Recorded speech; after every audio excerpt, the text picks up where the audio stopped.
বিসমিল্লাহির রহমানির রহিম।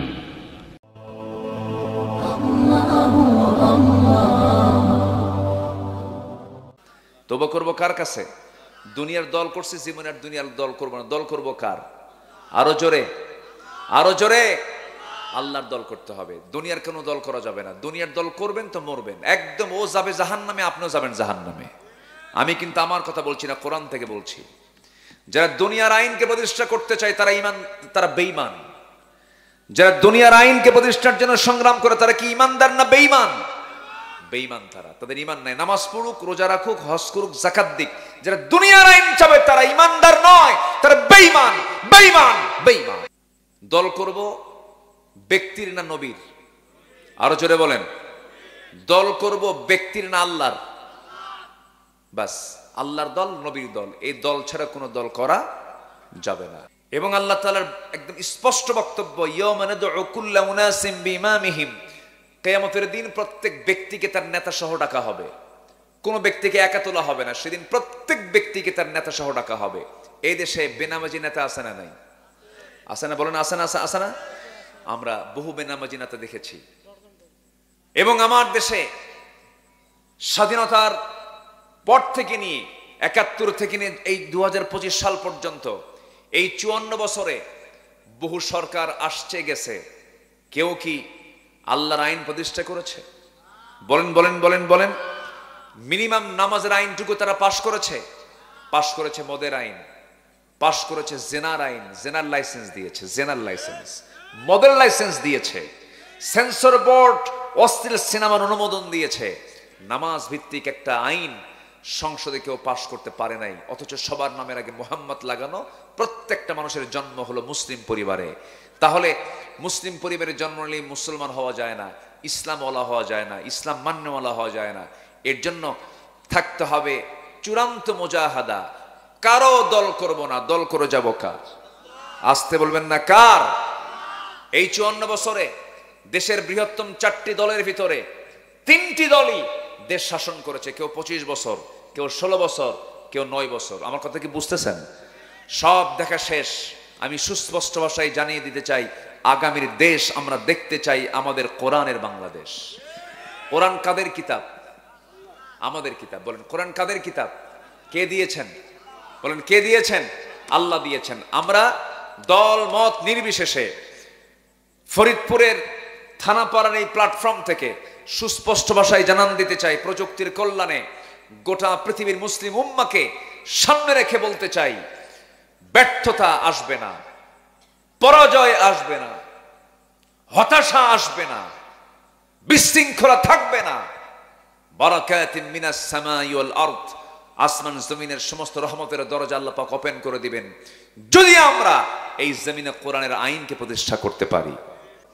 আল্লাহ রাব্বুল আলামিন বলেন, قد أفلح من تزكى وذكر اسم ربه فصلى। নাম্বার ২ হলো যারা আল্লাহর নামের জিকির করবে। আমাদের মুখে জিকিরটা থাকবে কার?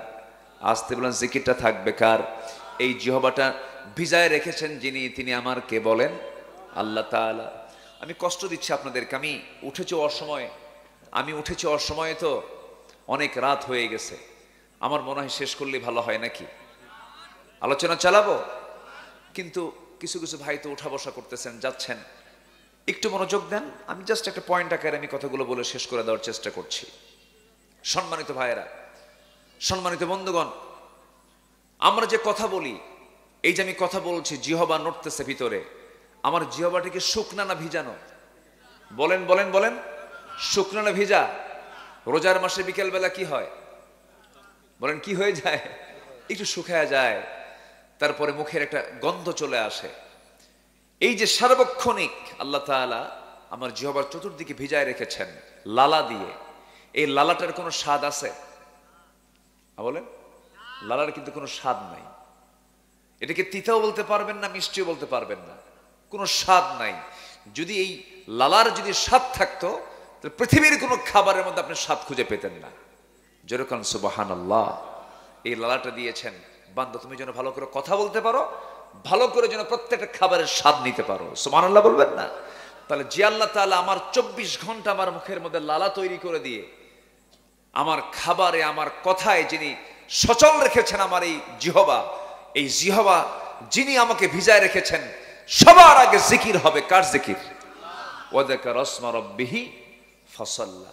এরপর আল্লাহ তাআলা আমার যে কান বানিয়ে দিয়েছেন, কানের ভিতরে কি ইয়ার ওয়াক্স, কানের মধ্যে কিছু ময়লা থাকে, এলাকে কি বলে?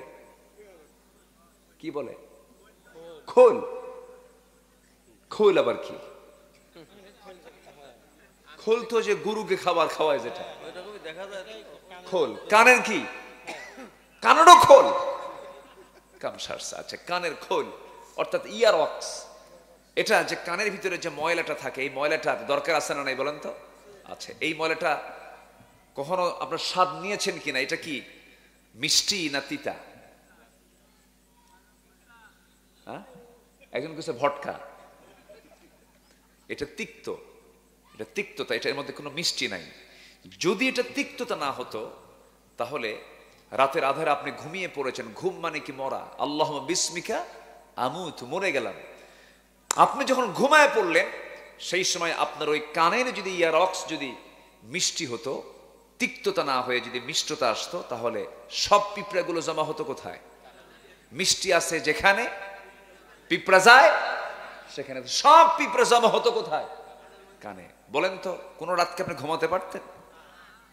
আপনি ঘুমাতেন, আরেকজন পাহারা দিত তো কানের কাছে যেন কোনো পিঁপড়া না আসে। কিন্তু আল্লাহ তাআলা কান বানায় দিয়েছেন, কানের মধ্যে এমন একটা তিক্ততার একটা স্বাদ দিয়েছেন যার মধ্যে কোনো স্বাদ নাই, এমন একটা জিনিস দিয়েছেন, ইয়ারক্স দিয়েছেন, কোন পিঁপড়া কোন কীট পতঙ্গ কানের মধ্যে ঢোকা মাত্রই ওই তিক্ততা পেয়ে তাড়াতাড়ি বের হয়ে চলে আসে। আল্লাহু আকবার। আচ্ছা, এরপর চোখের যে পানি, এই চোখের পানি কি দিয়েছেন আল্লাহ পাক বলেন তো? মিঠা, মিষ্টি না লবণ? মানে লন্তা না মিষ্টি? লন্তা, লন্তা করে দিয়েছেন। কেন? গোটা পৃথিবীর যত পানি আছে সকল পানির উৎস হলো সমুদ্র, সমুদ্রের সব পানি জমা হয়। এই যে নদী নালা খাল বিলের পচা পচা জিনিসগুলো সব গিয়ে জমা হয় নদীতে, নদী গিয়ে চলে যায় কোথায়? সমুদ্রে। এখানকার পানি হলো মিঠা, সমুদ্রের পানি কি? লবণ। কেন লবণ? লবণ যদি সমুদ্রের পানি না হতো পৃথিবীর বাতাসগুলো সব নষ্ট হয়ে যেত, আবহাওয়া, এই পৃথিবীর আবহাওয়া নষ্ট হয়ে যেত, বাতাস নষ্ট হয়ে যেত, অক্সিজেন নষ্ট হয়ে যেত, মানুষ বাঁচত না, সব প্রাণী মরে যেত। আবহাওয়া যেন নষ্ট না হয়, আল্লাহ তাআলা সকল জীবাণুকে ধ্বংস করার জন্য সমুদ্রের পানিকে লবণ করেছেন। যেরকম সুবহানাল্লাহ। তাহলে লবণ মানে হচ্ছে জীবাণু মুক্ত করা। তাহলে আমার চোখের ভিতরে আল্লাহ পাক কি পানি দিয়েছেন বলেন তো? লবণ পানি দিয়েছেন। বান্দা জমিনে চলতে নিয়া ধুলাবালি ঢুকবে, বিভিন্ন জীবাণু আক্রমণ করতে পারে, যেন আক্রমণ করে যেন আমার বান্দার চোখটা যেন নষ্ট না হয়। এই জন্য আমি 24 ঘন্টা চোখের পিছনে একটা মেশিন সেট করেছি। যখন কোনো বান্দার চোখের মধ্যে কোনো সমস্যা হতে নাই, আমি আল্লাহ লোনতা পানি বের করে দিই। একই দেহ কিন্তু লোনতা পানি বের করে দেই। সে লোনতা পানিটা বের করে দিয়া মহান রব্বুল আলামিন আমার আপনার চক্ষুটাকে স্থায়ী অয়েন্টমেন্ট দিয়া, মলম দিয়ে ঠিক রেখেছেন। সুবহানাল্লাহ বলা যাবে না? সে আল্লাহ বলছেন, বান্দার আমার জিকির কর, ওয়াযাকারা ইসমা রাব্বিহি ফাসাল্লা, আমার জিকির করো, সুন্দর করে নিজের নফসকে শুদ্ধ করো, আমার জিকির করো, ফাসাল্লা, সুন্দর করে নামাজ পড়ো। এই কাজটা যদি করতে পারো, আমি আল্লাহ বলছি তুমি বান্দা সফল থেকে সফল। যেরকম সুবহানাল্লাহ। নাম্বার 4 হলো তওবা করা। কি করা বলেন? তওবা করা। তওবা করব কার কাছে? তওবা করব কার কাছে? দুনিয়ার দল করছি জীবনে, আর দুনিয়ার দল করব না। দল করব কার? আরো জোরে, আরো জোরে। আল্লাহর দল করতে হবে, দুনিয়ার কোনো দল করা যাবে না। দুনিয়ার দল করবেন তো মরবেন একদম। ও যাবে জাহান্নামে, আপনিও যাবেন জাহান্নামে। আমি কিন্তু আমার কথা বলছি না, কোরআন থেকে বলছি। যারা দুনিয়ার আইনকে প্রতিষ্ঠা করতে চায় তারা বেঈমান। যারা দুনিয়ার আইনকে প্রতিষ্ঠার জন্য সংগ্রাম করে তারা কি ঈমানদার না বেঈমান?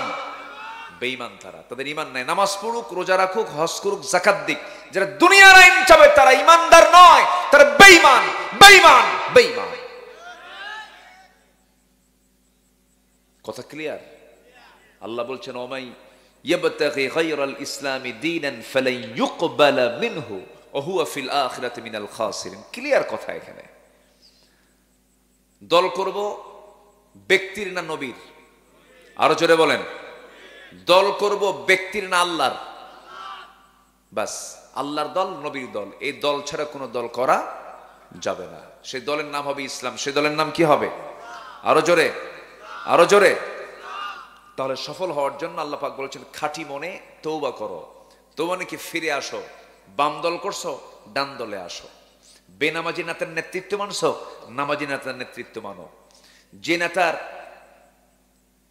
তোমার মৃত্যুর পরে তোমার জানাজা পড়ানোর মতো যোগ্যতা নাই, সে নেতৃত্ব মানবো কেন?